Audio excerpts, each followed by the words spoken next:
Good morning, friends.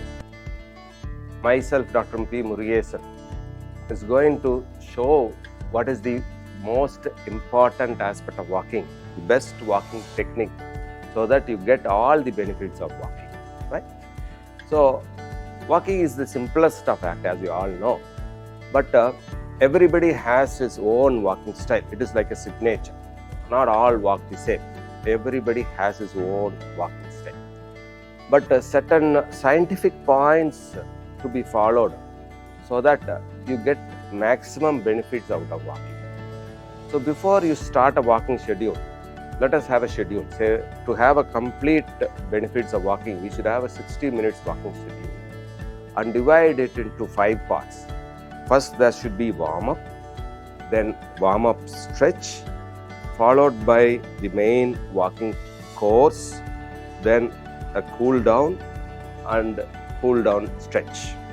So the first warm up should be for 5 minutes, the warm up stretch for 10 minutes, then the walking schedule for 45 minutes to 50 minutes. It depends on your endurance. Then there will be a cool down stretch and a cool down period. So a complete walking program should be structured like this.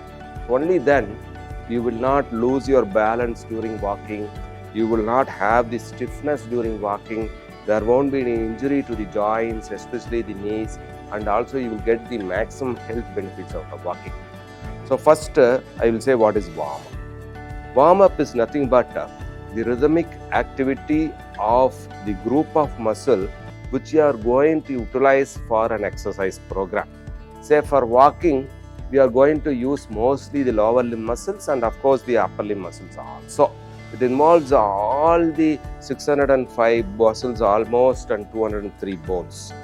So the best warm up to walking is a slow walking for a certain distance. You just stroll slowly for some distance. That is the proper warm up. You do this for 5 minutes. Then you do the warm up stretches. This warm-up helps you to overcome the stiffness of the muscle, especially in the if you are a morning walker in cold winter morning. If you are starting to walk, your muscles and joints will feel stiff, so your mobility won't have the full range. So this warm-up activity improves your mobility. There is a lack of stiffness or viscosity, so that you are easily moving around. Then the warm-up also improves the muscular blood flow. The warm-up also, what it does is, it primes the muscle for the nervous activity. It primes the cardiovascular system and lungs for the increased load they have to undergo when a person goes in for a complete walking schedule. Say for example, 60 minutes or 90 minutes, it is the heart and lungs that are going to overwork to compensate for the increased requirement of oxygen and increased removal of carbon dioxide when he undertakes a full 90 minutes walking schedule. So to prime the heart and lungs, this warm-up is very, very essential. And this improved muscular blood flow also washes away the waste products that are already present, say lactic acid, prevents the muscle soreness later on, and the muscle becomes supple and it is ready to receive the increased load that the muscle is going to undertake when they go in for a walking schedule. So that is the advantage of warm-up. Then the warm-up stretch. The warm-up stretch you can do, say for example 10 minutes.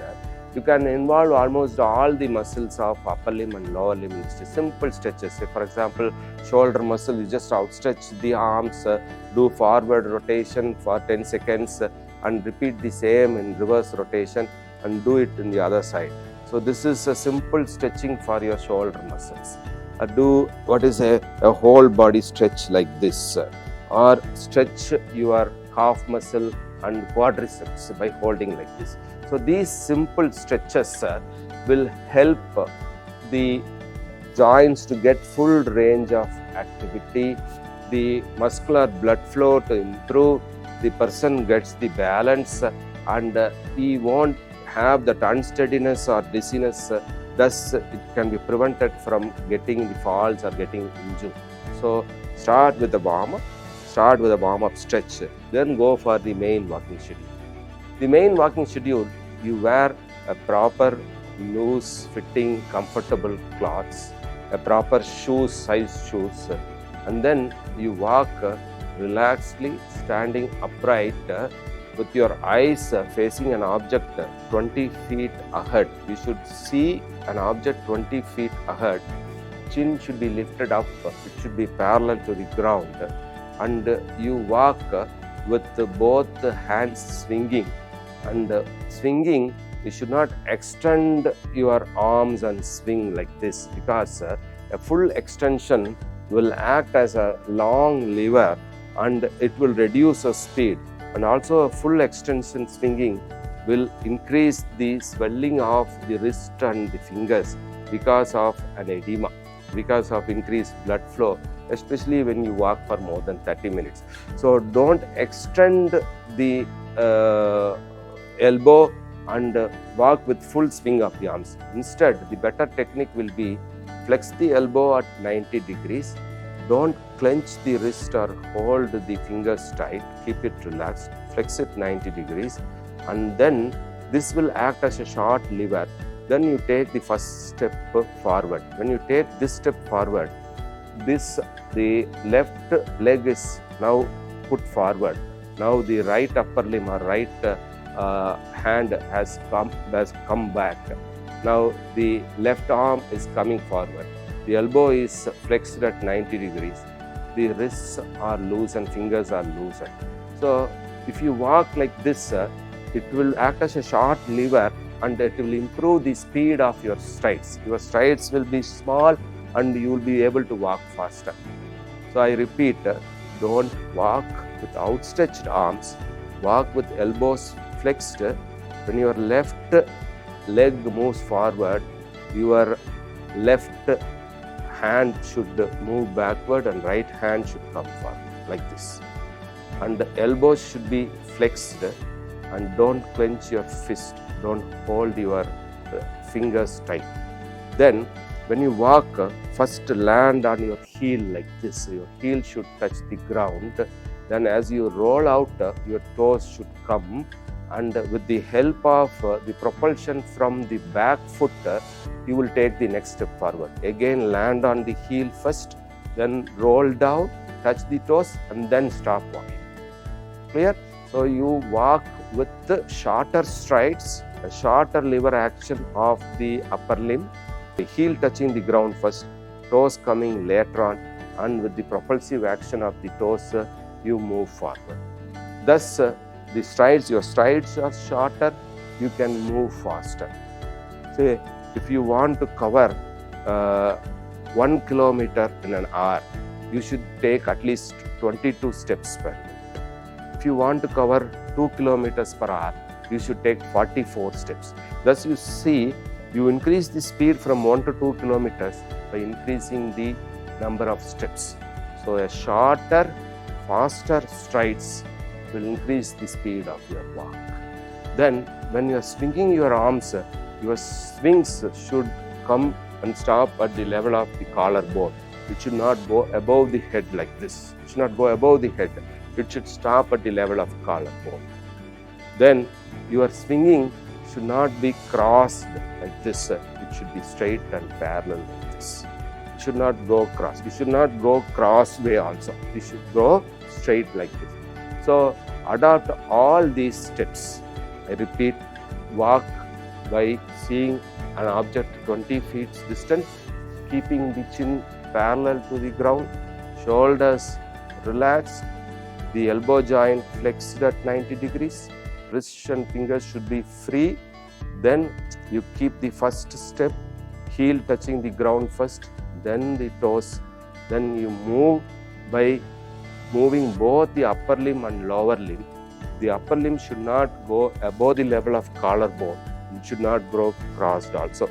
So if you use both upper limb and lower limb, there is a common notion that when you walk, only the lower limb muscles, say quadriceps, hamstrings, calf muscles, lower back muscle, leg muscles are strengthened, they are built.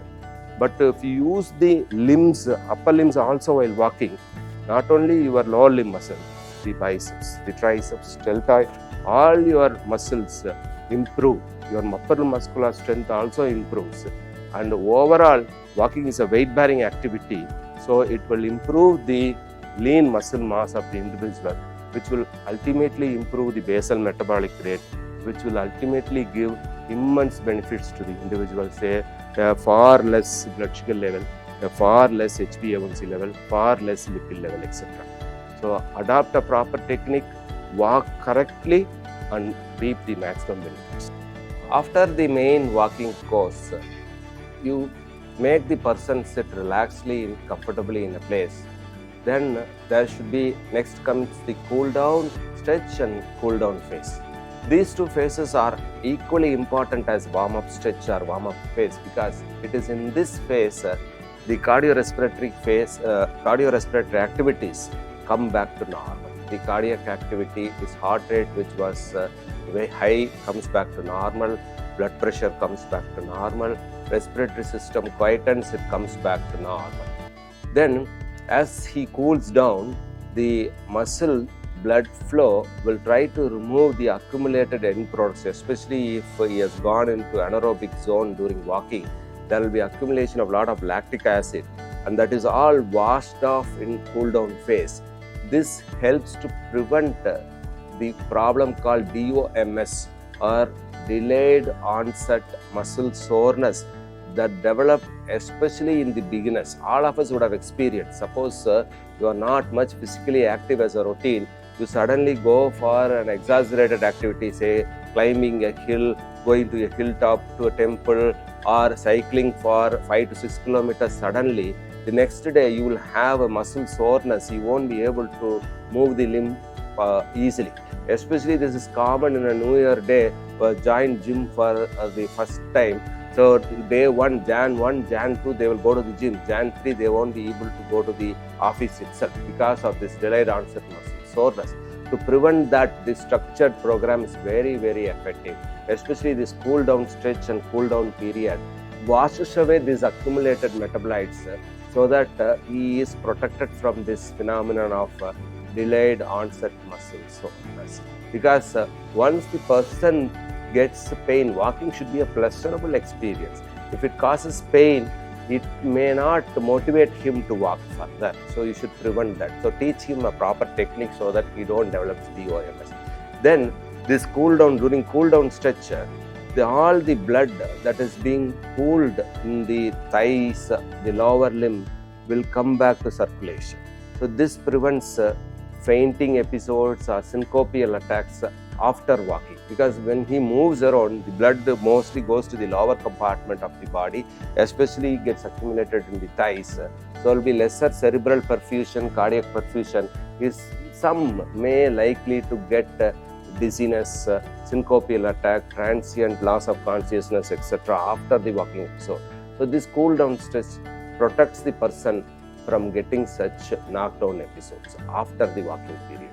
So I would like to emphasize, a person should have a structured walking program, which should start with warm-up stretches, main walking course technique, then which is done in a proper way. Then there should be a cool down stretch period, then a cool down period. Only then he can get the maximum benefits out of walking. Thank you.